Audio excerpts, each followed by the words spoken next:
nderuar drejtuese e seancës, nderuar deputet,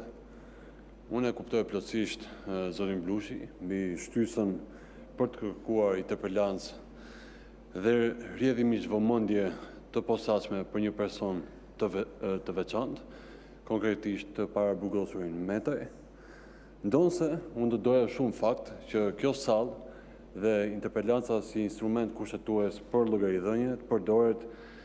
për misionin që ne gjithë kemi këtu, që është ai i përfaqësimit. Përfaqësimit të atyre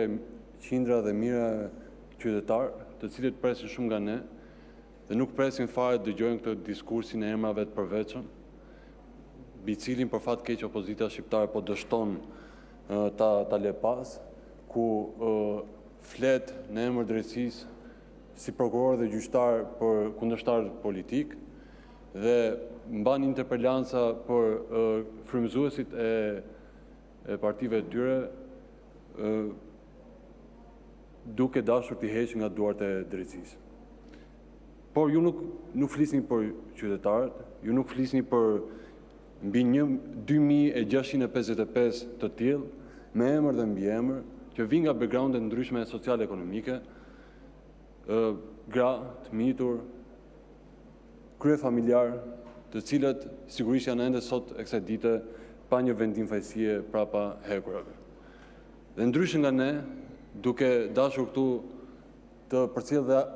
shqetësimin e ngritur dhe nga Këshilli i Evropës, si mbi kohën e gjatë të qëndrimit në paraburgim, apo dhe nevojën për të ndërhyrë në kodet, respektivisht kodin penal dhe kodin e procedurës penale, për të garantuar pikërisht të drejta dhe trajtim dinjitos për gjithë paraburgosurit, po jo për emrat e përveçëm që ju i referoni, po pa përjashtim, për gjithë ata të cilët sigurisht ne kemi detyrimin që jo vetëm flasim për ta, jo vetëm të kërkojmë më shumë llogaridhënie nga institucionet, përfshi dhe sistemin penitenciar, por përkundazi të bëhemi gjithë bashkë dhe gjejmë gjuhën e përbashkët për përmirësuar kodet, për të ulur marzhet e dënimit, të cilat për fat keq ende sot e kësaj dite trashëgojnë një mendësi të një kulture politike atavike, ndoshkuese, represive, dhe ky është angazhimi im si ministër i drejtësisë, ky është zotimi ynë si qeveri shqiptare, që të sjellim kodet,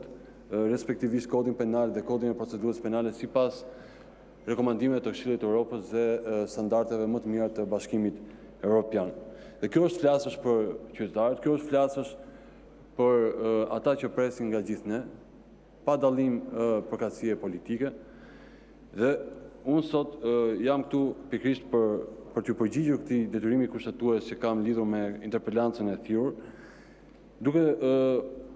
u angazhuar që t'i shërbej sa më plotësisht të vërtetës,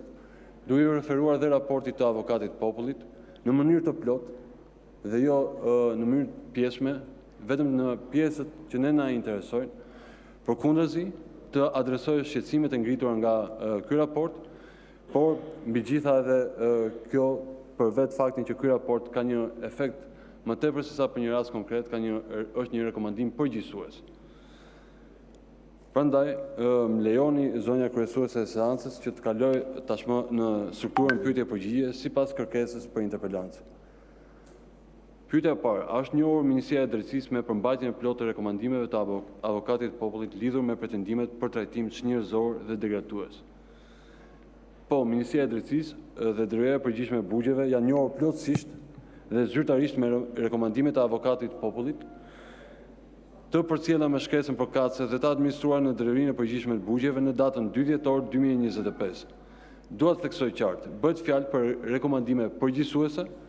mbi zbatimin korrekt të ligjit numër 81/2020 për të drejtat dhe trajtimin e dënuarve me burgim dhe të paraburgosurve, dhe jo për një raport që konstaton shkelje konkrete apo përgjegjësi individuale në rastin e shtetasit në fjalë. Përkundrazi, do të thoja, raporti në asnjë moment nuk konstaton dhe nuk përdor terminologjinë trajtim degradues apo çnjerëzor. Dhe kjo është e vërteta. Pyetja e dytë, cilat masa konkrete janë ndërmarrë për zbatimin e këtyre rekomandimeve dhe për ndalimin e çdo praktike që mund të përbëhet trajtim çnjerëzor dhe degradues? Vazhdon dhe përmendet ky term duke asociuar me raportin, edhe pse unë e thash, e vërtetë është që raporti i avokatit popullit në asnjë moment nuk konstaton se kemi të bëjmë me trajtim çnjerëzor apo degradues. Çdo kush mund ta aksesojë lirisht raportin dhe do të konfirmoj pikërisht që e vërteta është kjo që unë sapo thash. Atëherë, rekomandimet e këtij raporti janë në proces shqyrtimi dhe po analizohen nga strukturat përgjithëse të sistemit të bugjeve sipas afateve ligjore. Paralelisht, Drejtoria e Përgjithshme e Bugjeve ka kërkuar informacion të detajuar nga IEVP Jordan Misja dhe ka forcuar mbikëqyrjen administrative me fokus parandalimin e çdo praktike që mund të interpretohet si cënim i dinjitetit njerëzor. Ky proces nuk është formal, por substancial dhe synon përmirësimin sistemik, jo vetëm për raste konkrete, por në tërësi në çdo IEVP, dhe kjo jo për reagim për efekte populiste, por përkundazi për të sjellë një përmirësim më të ndjeshëm për gjithë paraburgosurit që janë aktualisht në sistemin penitenciar në Shqipëri. A është zhvilluar hetim administrativ ndaj drejtuesve apo personelit të IEVP Jordan Misja? Jo, konfirmoj që nuk ka një hetim të tillë, pasi nuk është iniciuar një hetim administrativ, qoftë edhe nga konstatimet e avokatit popullit. Nga vetë raporti, e vërteta është e thjeshtë dhe ligjore, në këtë rekomandime nuk konstatohet asnjë shkelje administrative, as nuk kërkohet inicimi i një hetimi të tillë. Prandaj nuk mund të kërkojmë përgjegjësi disiplinore, përsa kohë vetë raporti i cili bëhet shkak për këtë interpelancë nuk del me gjetje të tilla dhe aq më pak të kërkojë përgjegjësi disiplinore për sa pretendohet. A janë referuar këto çështje për ndjekje penale duke qenë se pretendohet dhunimi i drejtave themelore të njerëzit? Pra, kemi një përshkallëzim të kërkesës, të pyetjes, dhe kur nuk mund të flitet për përgjegjësi administrative, lë më pak për përgjegjësi penale, kështu që përgjigjja është e qartë dhe do ishte kohë të flisim pastaj për shkelje të nenit 3 të Konventës Evropiane për Drejtat e Njerëzit, pasi unë e thash më herët që vetë avokati i popullit në asnjë moment nuk i bën referencë apo nuk konstaton për trajtim çnjerëzor apo degradues. U tha një pretendim tjetër gjithashtu për mohim të lirisë së fjalës, lirisë së shprehjes. Gjithashtu raporti përmend, dhe citoj këtu, në faqen 22, se në përfundim të shqyrtimit të këtij rasti, shprehim gjithashtu qëndrimin e institucionit të avokatit të popullit se përdorimi i lirisë së shprehjes duhet të bëhet në përputhje me nenin 10 të Konventës Evropiane për Drejtat e Njerëzit, ku njihet kufizimi i kësaj të drejte, nëse është nevojshme në interes të sigurisë kombëtare, integritetit territorial ose sigurisë publike, për mbrojtjen e rendit dhe parandalimin e krimit, për mbrojtjen e shëndetit ose të moralit, për mbrojtjen e dinjitetit ose të drejtave të tjerëve, për të ndaluar përhapjen e të dhënave konfidenciale ose për të garantuar autoritetin dhe panshmërinë e pushtetit gjyqësor. Avokati i popullit, vion raporti, nuk promovon dhe as nuk amniston përdorimin e gjuhës së urrëties, gjuhës së ashpër, fyese apo denigruese në media, pasi një gjuhë e tillë nuk gjen mbështetje në nenin 10 të Kushtetutës, pra të Konventës Evropiane të Drejtat e Njerëzit, i cili garanton lirinë e shprehjes, por njëkohësisht imponon detyrimin për përdorimin e saj në mënyrë të përgjithshme dhe në përputhje me etikën publike. Tani, siç është bërë e njohur dhe për median dhe për publikun, kemi patur spaku 2 raste ku në mënyrë abuzive është përdoruar në fakt liria e shprehjes dhe drejta fjalës, dhe sigurisht kjo ka vënë përpara një situate të vështirë dhe institucionet të cilat kanë detyrim për të garantuar zbatimin e rregullores dhe askush mos cënohet, aq më pak të bëhet presion mbi gjyqësorin apo edhe mbi punonësit e shtetit të cilët kanë detyrë për të garantuar qoftë edhe zbatimin e rregullores të brendshme të bugjeve. Nga ana tjetër u përmend këtu dhe pretendimi për burg politik. Nuk e thot ministri i drejtësisë, nuk e thot qeveria, e thot vetë avokati i popullit, citoj, lidhur me pretendimin e përfaqësuesit ligjor të zotit Metaj, se ai po vuan një persekutim dhe inkvizicion të paprecedent, nga analiza e informacioneve, provave dhe fakteve të administruar nga ana jon, rezulton se ata nuk qëndrojnë dhe janë të pabazuara. Pra, avokati i popullit me raportin i cili bëhet shkak për këtë interpelancë konfirmon të kundërtën, nuk ka persekutim politik, kurse pretendimet tilla janë thjesht të pabazuara dhe nuk kemi cënim të lirisë së shprehjes, përsa kohë që duhet një balancë mes nga njëra anë lirisë së shprehjes së çdo kujt, përfshi dhe të paraburgosurit, por dhe detyrimet që kanë institucionet përgjithëse për të garantuar sigurinë dhe zbatimin e rregulloreve dhe ligjeve akteve nënligjore në fuqi.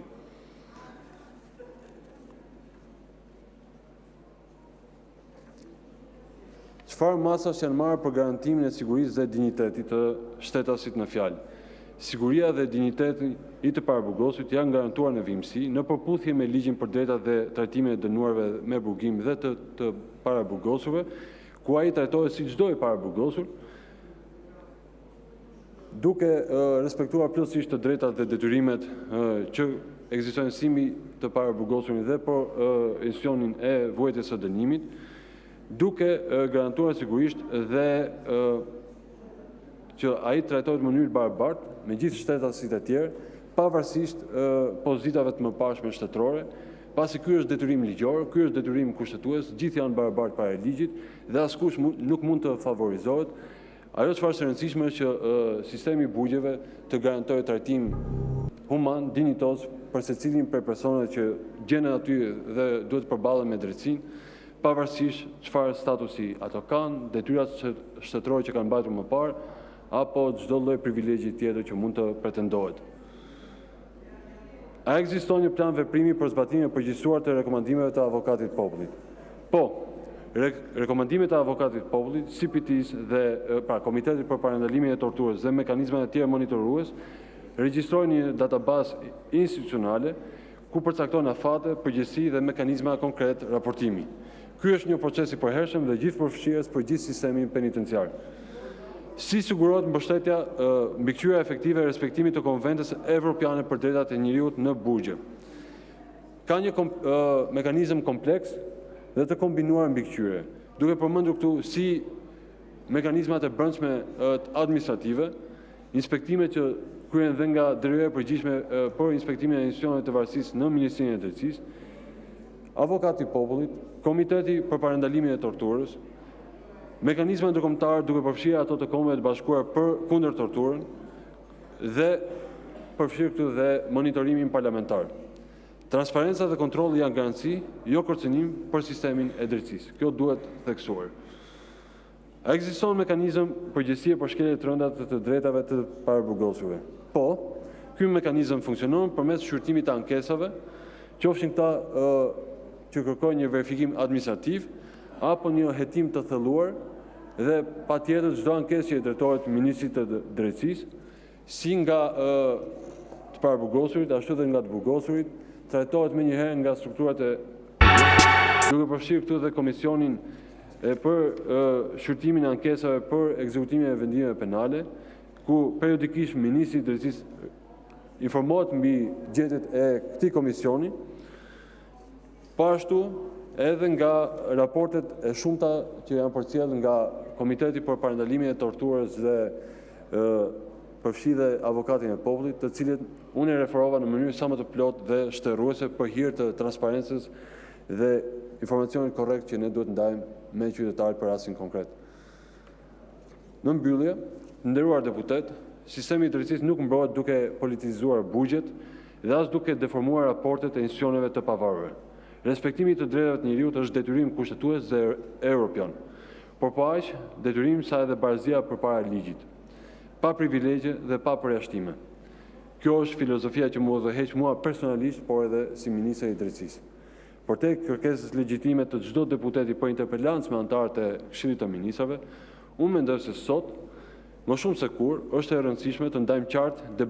debatin politik nga e vërteta institucionale. Sistemi penitenciar nuk janë dhe nuk mund të jenë instrument i betejës politike për interesa të ditës, dhe as foltore e parlamenti, dhe as studio televizive. Çdo pretendim për shkelje të drejtave të njeriut duhet trajtuar me seriozitet, por dhe me përgjegjësi, mbi fakte konkrete, ligj dhe standarde të verifikueshme, dhe jo mbi interpretime selektive apo narrativa me natyrë thellësisht dhe qartësisht politike. Ministria e Drejtësisë mbetet e vendosur të garantojë barazi përpara ligjit, pa privilegje dhe pa përjashtime, pa askënd, përfshi këtu të paraburgosurit dhe të dënuarit, duke mbrojtur njëkohësisht dinjitetin njerëzor, sigurinë publike dhe integritetin e institucioneve. Ky është standardi që i detyrohemi qytetarëve shqiptarë dhe ky është angazhimi ynë i përditshëm. Faleminderit. Faleminderit zoti Lamallari. Jo, zoti Blushi, e keni konsumuar kohën tuaj më tepër se sa është e planifikuar. Kështu që vazhdojmë këtu, përfundon zhvillimi i interpelancës kërkuar, vazhdojmë me çështjen tjetër të rendit ditës. Të dyja pikat e rendit ditës, pika 8 dhe pika 9,